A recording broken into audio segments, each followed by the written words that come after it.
PSG, patnubay at gabay ng magulang ay kailangan sa mga batang manonood.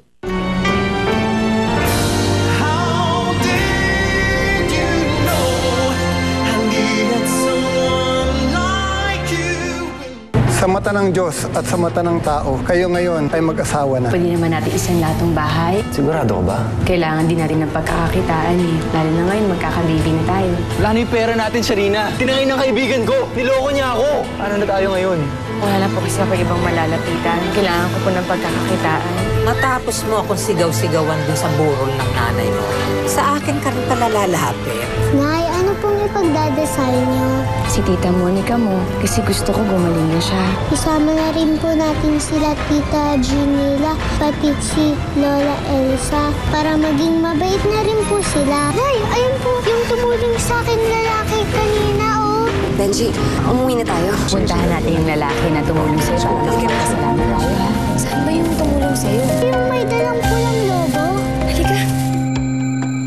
Nasusuka na ako! Halika na. Sunshine. Oh, tayo.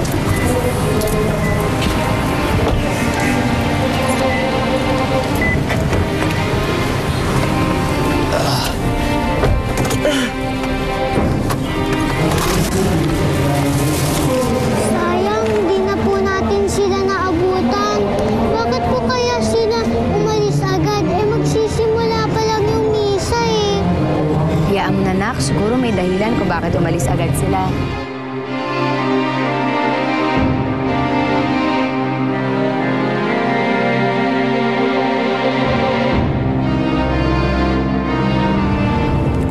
Ayos ka lang?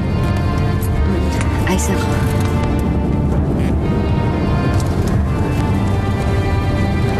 Halika na.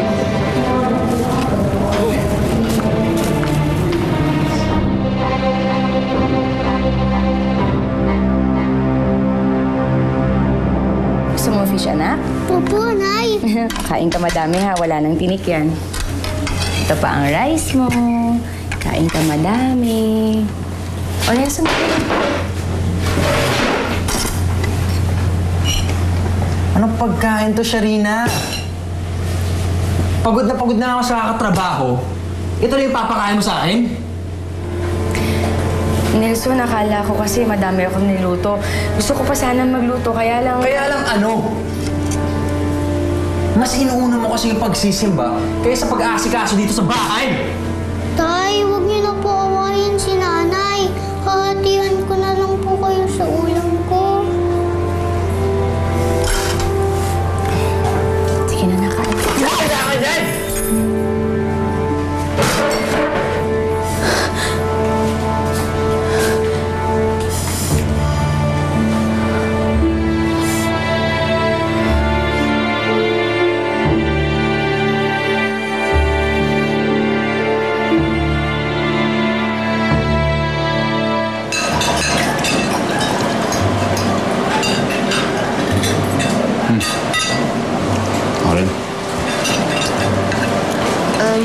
Hindi na daw sasabay sa atin si Lisette na kumain dito. Hindi pa siya tapos mag-shopping.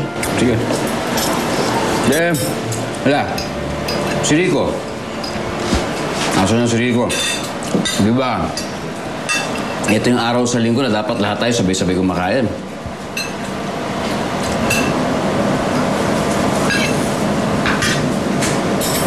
Nagkasagutan sila kasi kanina, Kuya. Kaya ganyan si Lola. Gano'n?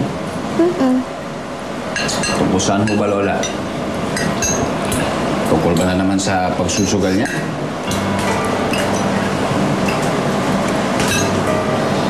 Hayaan niyo. Akong bahala, kakausapin ko siya. Mabuti pa nga. Ikaw na ako mausap dyan. Napapagod na rin naman ako sa kakapangaral sa kanya eh. Siguro titinulang yung batang yan kapag nakatagpo siya ng mabait na babae na magiging girlfriend niya. Tulad ninyo, ni Sharina dati, di ba?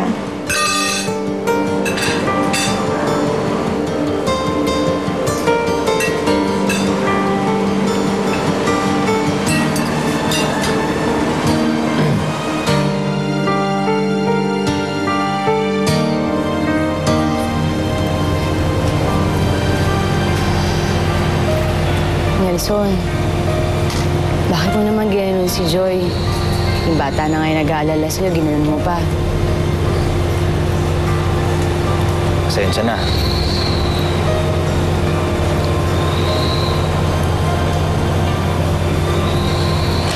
May problema ba? Alam mo, Nelson, pwede ka magsabi sa akin.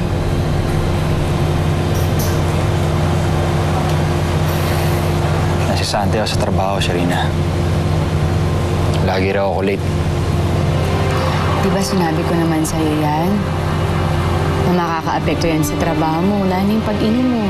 Dapat iwasan mo na yun. Di ba sinabihan na rin kita? Huwag kang makialam sa pag-inom ko. Okay?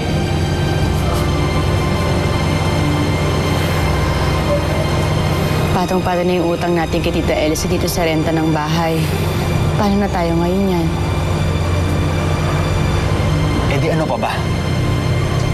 Maghahanap ulit ito ng trabaho para buhayin ko kayo ng kapatid mo. At para buhayin ko yung anak mo sa ibang lalaki.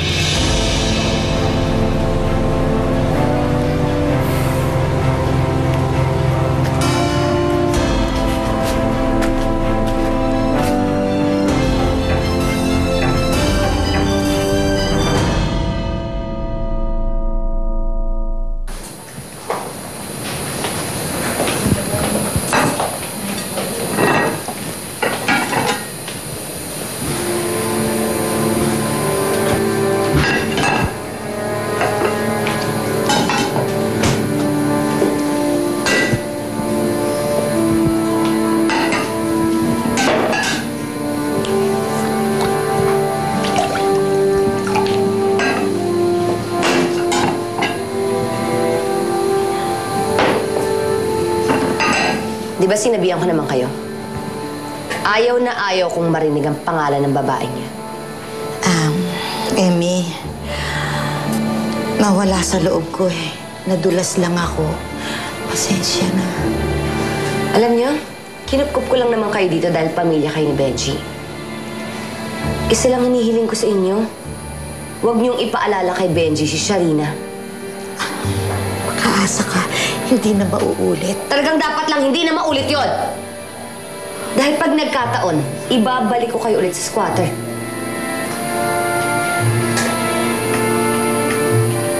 Iwanan lang kaya mo na kung sino. Sana talaga si Ate Sharina na nakatuluyan ni Kuya Benji. Bakit ganun, Monica?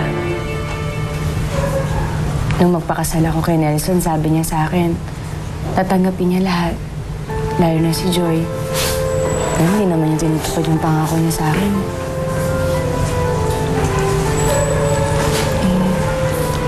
Hoy, Sharina.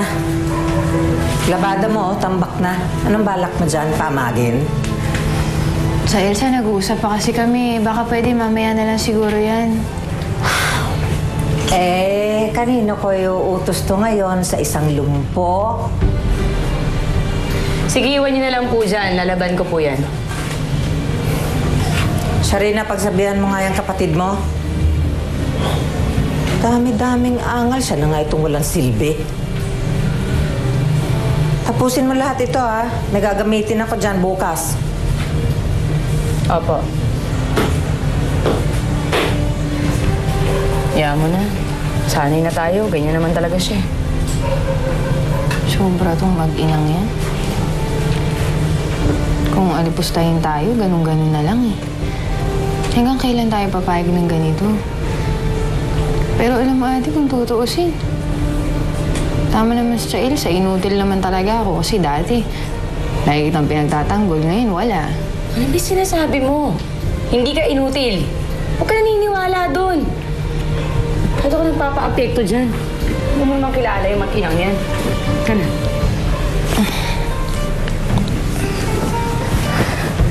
Tulog ka na, ha? Kaya nag-iisip ng kung ano-ano dyan.